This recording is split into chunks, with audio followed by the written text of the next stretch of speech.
Discuss all these topics. First is the introduction. What is the refrigeration? What is the refrigerants? And what is the function of refrigerants? Then classification of refrigerants, designation, how refrigerants are designated, then various properties that is required from the refrigerants, secondary refrigerants and primary refrigerants, and then future industrial refrigerants. And this is not in your syllabus, but we can discuss it. So first is the introduction. Now refrigeration के अंदर जो है refrigerant सबसे important component है. Now इसकी जो definition के हिसाब से it is a working substance in a refrigeration system which absorbs the heat और it carries away the heat from the place to be cooled and then it rejects the heat inside the you can say condenser. और इसका main function है to absorb the heat या to carry the heat from the low temperature to high temperature where it will reject the heat. So now heat transfer journey takes place through the phase change. अब basically refrigeration के अंदर जितने भी heat transfer होती है वो सिर्फ face change की वजह से होती है. You can say 90% of the heat is taken away due to the latent heat of the refrigerant. It means the heat is generally taken in या absorbed during the phase change and heat is rejected during the phase change. When the refrigerant changes from liquid to vapor states, it absorbs lot of heat from the evaporator. Similarly, when it converts back to vapors, from vapors to liquid, again it rejects lot of heat inside the condenser. So as per definition, a refrigerant absorbs heat in the form of latent heat during evaporation. During evaporation from the region of low temperature and pressure, and releases the heat during condensation at a region of higher temperature and pressure. So basically जो है evaporation कहाँ पे हो रही है? It is happening inside the evaporator coil, and condensation कहाँ हो रही है? कंडेंसर के अंदर हो रही है जहाँ पे heat reject हो रही है. So we have discussed this lot many times, and I think आपको सबको clear होगा ये सारा कुछ. नाउ बेसिकली रेफ्रिजरेंट्स को हम क्लासीफाई कैसे करते हैं? इनको दो कैटेगरीज में क्लासीफाई करते हैं. एक तो होते हैं प्राइमरी रेफ्रिजरेंट्स, एक होते हैं सेकेंडरी रेफ्रिजरेंट्स. प्राइमरी रेफ्रिजरेंट्स जो होते हैं वो उसको बोलते हैं जो डायरेक्ट हम सीधा सिस्टम के अंदर यूज़ कर लेते हैं. जैसे कि आपका घर के अंदर जैसे हमारे एसी लगे हुए हैं या फ्रिज है, फ्रिज के अंदर जो भी रेफ्रिजरेंट है वो डायरेक्ट यूज़ हो रहा है उसके अंदर.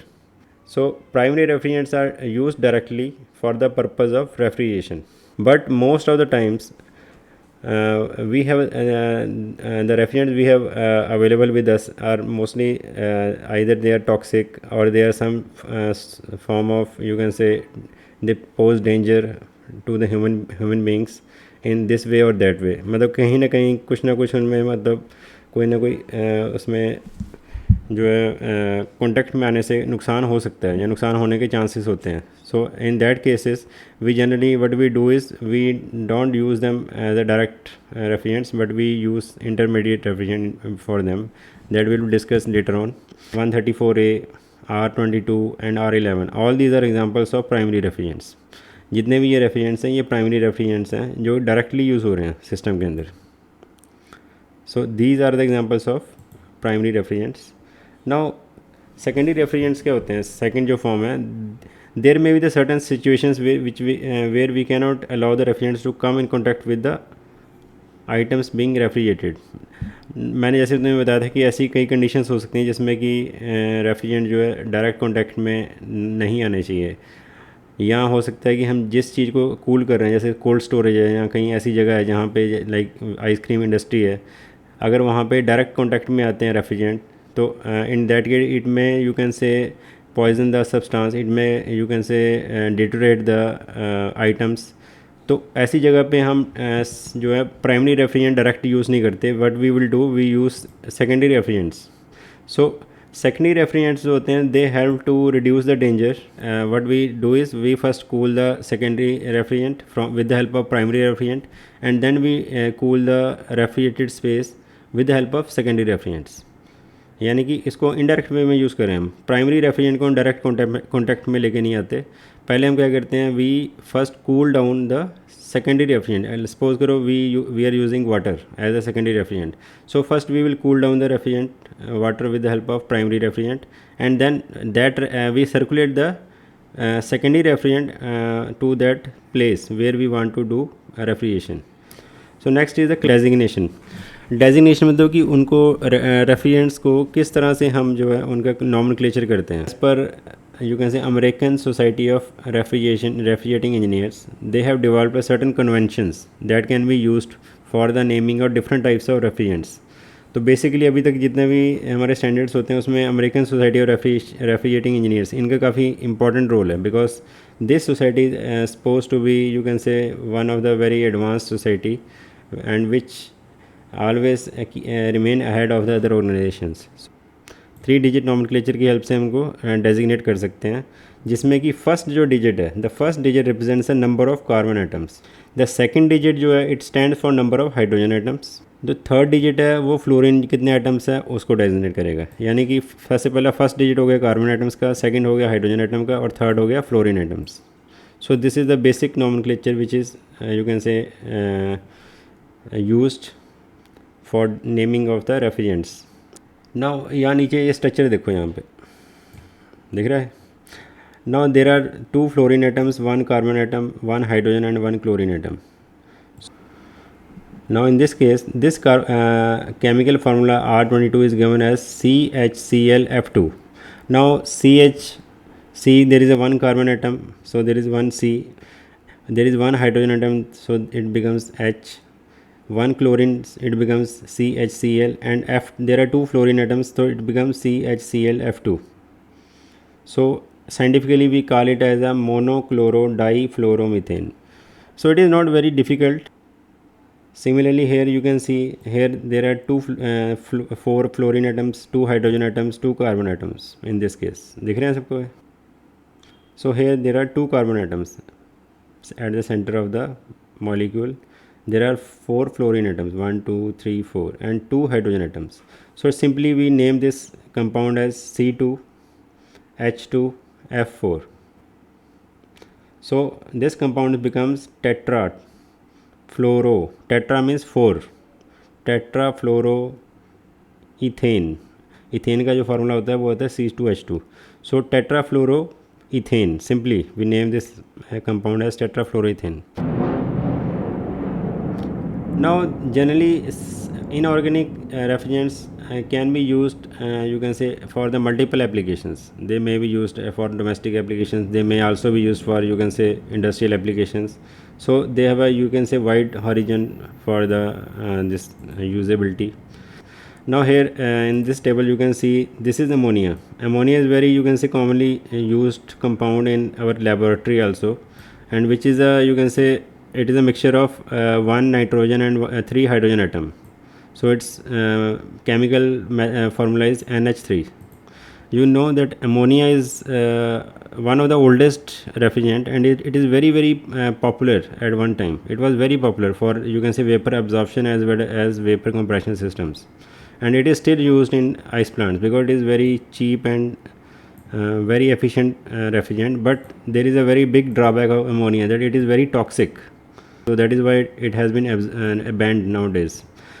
Another is a water. Water is also given a you can say this trade name which is known as R118. R118 water का जो साइंटिफिक नेम है. वाटर हम सबको पता है, इसका जो एक्चुअल जो प्योर वाटर है उसका formula H2O without any you can say without any impurity. Water is a mixture of hydrogen, 2 hydrogen atoms and 1 oxygen atom. Now it is used in steam refrigerating systems. Now water is very you can say widely used in steam refrigeration system. We will this system we will study in advanced refrigeration systems.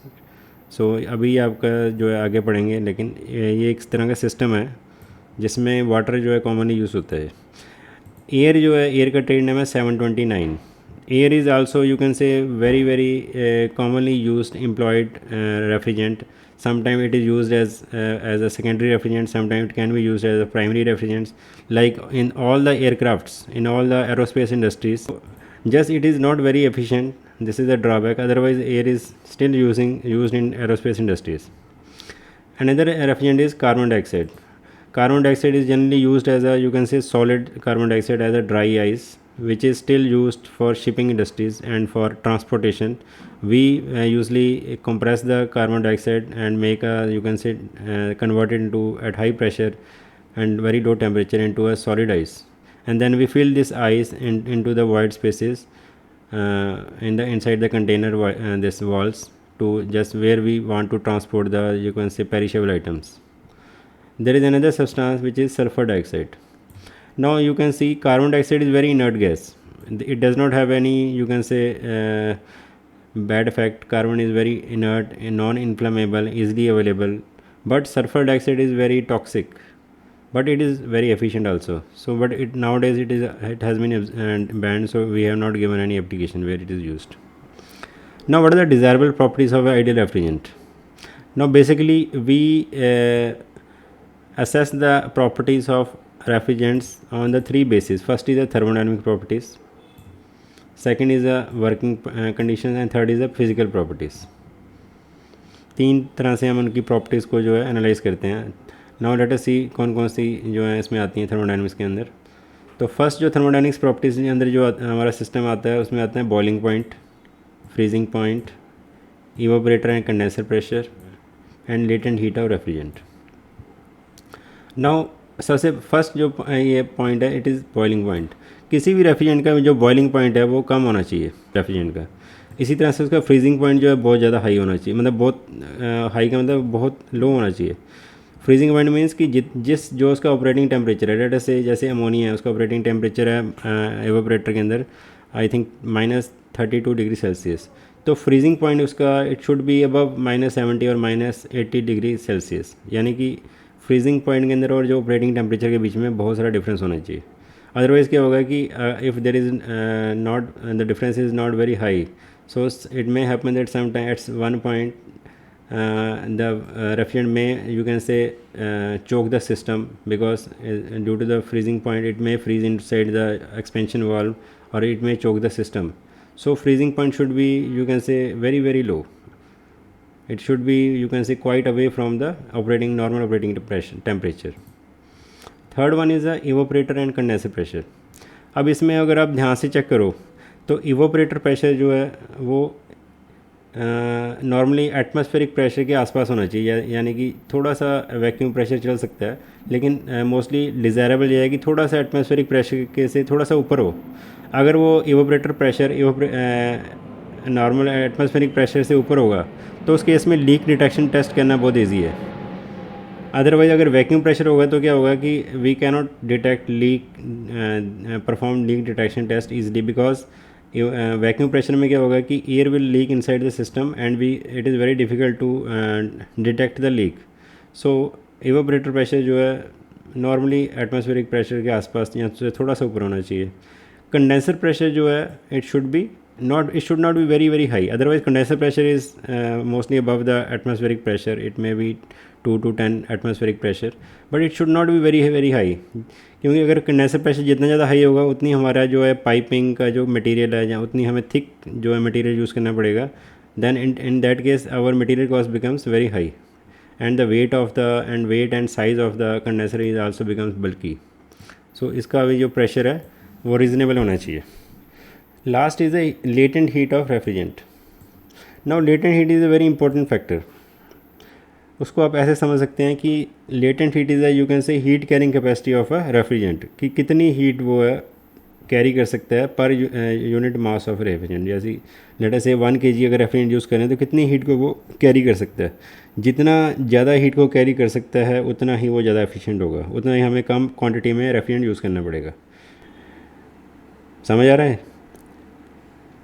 जितना latent heat, हाँ, उसकी capacity ज़्यादा होगी heat carry करने की, उतना ही उसका हमें मास जो है कम यूज़ करना पड़ेगा for the same amount of producing the same amount of refrigeration. So latent heat जितनी ज़्यादा होगी उतना ही बेटर है हमारे लिए, इसकी वैल्यू जितनी ज़्यादा होगी उतना ही हमारे लिए बेटर है. So these are the you can say few properties which are known as thermodynamic properties. These are the you can say properties which are based on safety. These are based on the safety parameters. अब safety parameter क्योंकि हमारे लिए बहुत important है, because sometimes we need to you can say produce refrigeration effect where thus you can say we do not have any margin for any accident, like in aircraft industries. Aircraft के अंदर या जैसे यहाँ पे passengers जा रहे हैं या फाइटर प्लेन है या मिसाइल सिस्टम है, उसमें हम ऐसा कोई भी रेफ्रिजरेंट यूज़ नहीं कर सकते कि हमें कोई इमरजेंसी हो जाए वहाँ पे, and then in that case we can't do anything, क्योंकि हम हवा में तो जा नहीं सकता कोई वहाँ पे ऊपर. अगर वहाँ पे कोई लीक हो गया या कोई वहाँ पे you can say there may be a leak और there may be a fire due to the refrigerant, so in that case we can't take any chance. So safety is very important factor and it is very important in some specific applications. Now on the basis of safety we can our first you can say requirement is any refrigerant should be chemically inert. chemically inert का मतलब है कि जो refrigerant है वो जो हमारे equipment है उसके साथ रिएक्शन नहीं होना चाहिए उसका. It should not react with you can say react with the material of evaporator coil, or it does not react anywhere in between you can say condenser or compressor materials. क्योंकि अगर वो inert नहीं होगा तो क्या होगा, कहीं ना कहीं वो react करेगा. It will form some you can say it may corrode the system, or after sometimes the system may fail, there may be leakage, our compressor may fail अगर वो inert नहीं होगा. inert का मतलब है कि it does not react with any react or form any chemical reaction at anywhere in the system, ना तो जितना कम टेम्परेचर पे ना ही हाई टेम्परेचर पे, because the refrigerant is at different temperature and different pressure at different points, like at compressor in the compressor the pressure and temperature is very very high of the refrigerant. There is you can say inside the compressor there is oil is also present for the lubrication of mechanical components, so it should not react with lubricating oil also. It should be easily you can say separate out from the lubricants once it is compressed. So this is the first requirement. Second is it should not be it should be non flammable. Now non flammable का मतलब है कि उसको जल्दी आग जो है catch नहीं करनी चाहिए. It should not be non flammable, it should not catch fire very easily. There are some refrigerant which catches fire with you can say very easily, but most of the refrigerants we prefer they should be non-inflammable, they should be non-explosive, and they should be non-toxic. ये 3 requirement बहुत important है. एक तो जल्दी उसको आग ना लगे, कोई किसी तरह का एक्सप्लोजन का खर्चा ना, मतलब कोई किसी भी तरह का एक्सप्लोजन का जो है रिस्क ना हो, और कोई टॉक्सिक ना हो. वो टॉक्सिक मतलब अगर वो लीक करता है तो अगर किसी के अगर सपोज करो someone breathe near the you can say point of leakage, अगर वो इनहेल कर लेता है उसके फ्यूम्स, तो ये ना हो कि उसका सिस्टम चोक हो जाए, वो उसको कोई कॉम्प्लिकेशन हो जाए. It may be you can say अगर in case we breathe in the you can say refrigerant, there should not be very you can say complicated situations. So these are the 3 requirements on safety point of view. Now it should not react with the lubricating oil. ये मैंने तुम्हें बता दिया कि lubricating oil जो compressor के अंदर होता है उसके अंदर रिएक्ट नहीं होना चाहिए. वो it should separate out with the reaction, क्योंकि जब कंप्रेशन होती है उसके अंदर तो लुब्रिकेटिंग ऑयल और वेपर्स एक टाइम पे इकट्ठे हो जाते हैं एक साथ, और वंस इट कंप्रेस डाउन जब वो बाहर आता है तो हम फिल्टर के साथ उसको जो है we separate out the refrigerant vapours and we separate out the lubricating oil. So जो भी हमारा रेफ्रिजरेंट होगा वो ईजिली सेपरेट हो सके वहाँ ऑयल से, अदरवाइज़ हमारे लिए बड़ी प्रॉब्लम होती है बाद में. And last point is it should not have any effect on the stored material when leak is develop. अब ये लास्ट पॉइंट बड़ा जनरल सा है कि अगर इन केस कोई लीकेज होती भी है तो ये ना हो कि हमारा कोई मटेरियल स्टोर हमने किया हुआ नॉर्मली तो उसके साथ वो कोई रिएक्ट कर ले और एक्सप्लोजन हो जाए. मोस्टली ये तो वैसे काफ़ी एप्लीकेशन स्पेसिफिक जो है चीज़ है, तो इसमें कुछ कह नहीं सकते हम. So these are the you can say some safety points which we need properties of the refrigerants. Now these are the few you can say desirable properties of an ideal refrigerant, जैसे ये दे रखी है हमने। Now properties of physical properties, अब ये last वाली जो है ये फिज़िकल प्रॉपर्टीज़ हैं कि उसकी स्पेसिफिक वॉल्यूम जो है कम से कम होनी चाहिए। स्पेसिफिक वॉल्यूम मतलब कि जब वेपर्स में कन्वर्ट होता है तो उसकी वेपर्स की वॉल्यूम जो है कम होनी चाहिए, क्योंकि अगर वेपर्स की वॉल्यूम बहुत ज़्यादा होगी तो हमारा कंप्रेसर का जो है उसी हिसाब से हमें कंप्रेसर को भी उतना ही बड़ा जो है बिग साइज़ चाहिए हमें, तो उस केस में कंप्रेसर का जो है साइज़ और उसकी कैपेसिटी भी इंक्रीज़ करनी पड़ती है। तो वेपर्स की वॉल्यूम कम होनी चाहिए, specific heat of liquid and vapours भी कम होनी चाहिए, क्योंकि अगर उसकी स्पेसिफिक हीट ज़्यादा होगी तो उसको ठंडा करने में और उसको मतलब कंडेंसर के अंदर जब हम उसकी हीट रिमूव करते हैं तो हमें ज़्यादा फ्लूइड चाहिए वहाँ पे, तो उससे सारी प्रॉपर्टीज चेंज हो जाती हैं हमारी। लेकिन वेपर्स की जो स्पेसिफिक हीट है ये भी जो है कम होनी चाहिए। थर्मल कंडक्टिविटी जो है उसकी जो ठीक ठाक होनी चाहिए, it should be reasonable thermal conductivity and viscosity so that it can easily flow and it can easily conduct away the heat from the system. So these are the physical properties. Now secondary refrigerants मैंने तुम्हें example दी थी कि water जो है हमारा सबसे जो basic secondary refrigerant है जो हम कई जगह भी यूज़ करते हैं। तो basically we cool chill the water with the help of primary refrigerants and then we in place we use the water as a secondary refrigerant at the specific areas. Similarly अगर जहाँ पे हमने temperature below 0 degree रखना है तो उस केस में वाटर यूज़ नहीं कर सकते, because water has a you can से freezing point of 0 degree Celsius. उसे नीचे अगर हम उसको कूल करेंगे तो it will freeze down. So what will how we will manage to cool any space which is where we want to lower the temperature below 0 degree Celsius. So in that case we use solution of water and salt. अगर water के पानी के अंदर हम salt का use करते हैं तो in that case we can cool it below 0 degree Celsius, below freezing point, और उस केस में पानी जो है it will not freeze down, it will remain in as a liquid state. So ये दोनों को हम यूज़ करते हैं as a secondary refrigerants. Now there are many examples benefits of using secondary refrigerants. तो इसका बेनिफिट क्या है कि डिफरेंट पॉइंट पे डिफरेंट टेम्परेचर को हम जो है मेंटेन कर सकते हैं by you can say regulating the flow of secondary refrigerants. Second example है कि we can easily handle and easily control the secondary refrigerants as compare to primary refrigerants, क्योंकि प्राइमरी रेफ्रिजरेंट्स में हमारी काफ़ी सारी रिस्ट्रिक्शंस होती हैं, जैसे we need to maintain the pressure and temperature at a particular मतलब point, but there is no such restrictions in case of secondary refrigerants. We can easily you can say maintain the temperature, we can easily maintain the flow because we don't have any pressure restrictions in case of primary secondary refrigerants.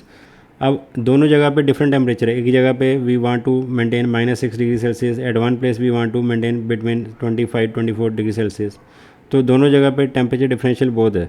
तो ऐसे case में you can not use either you use a primary refrigerant but you need to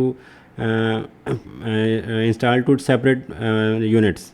but अगर हम simple एक unit लगा के secondary refrigerant use करते हैं तो हम सेकेंडरी रेफ्रिजरेंट्स का जो फ्लो कंट्रोल करके टेम्परेचर मेंटेन कर सकते हैं, कम भी कर सकते हैं, ज़्यादा भी कर सकते हैं। प्लस जहाँ पे हमारा पब्लिक डीलिंग है, जहाँ पे पब्लिक आ रही है या यहाँ पे सिविलियन आ रहे हैं, ठीक है, जहाँ पे इंडस्ट्री नहीं है, वहाँ पे हम सेकेंडरी रेफ्रिजरेंट्स ही जो है प्रेफर करते हैं, so that there should not be any type of danger. Mostly जितनी भी फूड इंडस्ट्रीज़ हैं वहाँ पे भी हम सेकेंडरी रेफ्रिजरेंट यूज़ करते हैं, ताकि कोई भी इन केस ऑफ लीकेज हो जाए तो ये ना हो कि हमारा फूड कंटेमिनेट हो जाए और कल को किसी को प्रॉब्लम हो जाए उसकी वजह से। टू एनी डिस्टेंस, बिकॉज उस केस में हमारे कोई स्पेशल रिक्वायरमेंट नहीं होती मटेरियल की, वी डोंट नीड कि हमें कॉपर कॉयल को वहाँ लेके जाना है, we can normally use any pipeline और इंसुलेट करके हम कहीं भी उसको यूज़ कर सकते हैं सेकेंडरी रेफ्रिजरेंट को। तो डिस्टेंस जहाँ पे ज़्यादा है वहाँ पे भी सेकेंडरी रेफ्रिजरेंट्स को प्रेफर किया जाता है। लेटर से कि एक जैसे एलेंटे मार की एग्जांपल ले लेते हैं, अब वहाँ पे 4 फ्लोर हैं, अब नीचे वाला फ्लोर इतना बड़ा है, वहाँ पे अलग अलग जगह पे कूलिंग करनी है, तो उस इतने डिस्टेंस पे अगर कूलिंग करनी है तो primary refrigerants are not suitable. उस केस में secondary refrigerants are very you can say easy, we can easily circulate these lines to long distances. So वहाँ पे भी इसका बहुत बेनिफिट है। और बाकी आपको हमने बताया था सेकेंडरी रेफ्रिजरेंट्स जो होते हैं they eliminate the possibility of leakages. अब लीकेज हो भी जाए तब भी कोई प्रॉब्लम नहीं, लेकिन पॉसिबिलिटी कम हो जाती है। इससे क्यों हो जाती है? क्योंकि अब प्राइमरी रेफ्रिजरेंट्स के अंदर जो कंडेंसर या कूलिंग ऑयल है उसका जो प्रेशर का डिफरेंशियल बहुत होता है। आपको पता है एक तरफ 10 बार प्रेशर है और एक तरफ माइनस यू कैन से 1 बार प्रेशर है, तो दोनों का डिफरेंशियल बहुत है, तो उस केस में लीकेज की चांसेस बहुत रहते हैं। लेकिन सेकेंडरी रेफ्रिजरेंट में ऐसा कोई जो है हमारा कोई प्रॉब्लम नहीं होती, क्योंकि सेकेंडरी रेफ्रिजरेंट्स को नॉर्मली हम जो नॉर्मल एटमॉस्फेरिक प्रेशर पे ही सर्कुलेट करते हैं, उससे ऊपर ही होता है प्रेशर, तो उस केस में लीकेज के चांसेस काफ़ी कम हो जाते हैं। जस्ट हमें उसको इतना प्रेशर मेंटेन करना है कि वो ईज़िली सर्कुलेट हो जाए, तो ना तो उसमें जो है बहुत लो यू कैन से प्रेशर है, ना ही बहुत ज़्यादा हाई प्रेशर है, इसलिए वहाँ पे लीकेज के चांसेस भी जो हैं बहुत कम होते हैं।